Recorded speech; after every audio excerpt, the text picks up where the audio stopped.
Tikrai tikiu, kad bet moliūgų tikrai netrūksta jūsų namuose. Todėl kviečiu išbandyti šį nuostabų receptą - moliūgų karį su keptomis daržovėmis, traškiais avinžirniais ir vištiena. Patinka patiekalai iš moliūgų? Spausk like ir žiūrėk visą receptą. Šis patiekalas ne tik gražiai lėkštėje atrodantis, bet be galo gardus ir tikrai jūsų organizmui suteikiantis šildantį efektą.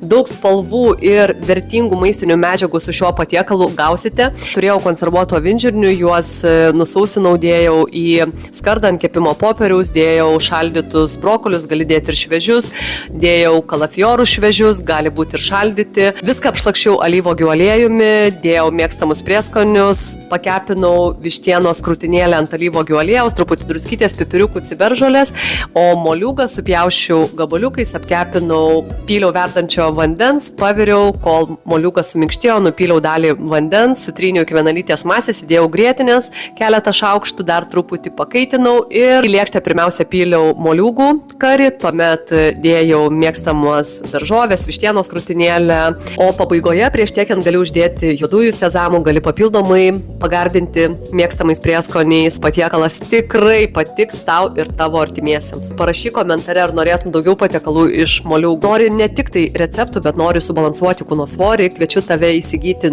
mano mitybos programą sukurtą Noriu numesti svorio, kuri padės tau šaltuoju metų laiku išlaikyti norimą kūno svorį arba jį subalansuoti taip, kad jaustumės energingas, žvalus ir sveikas.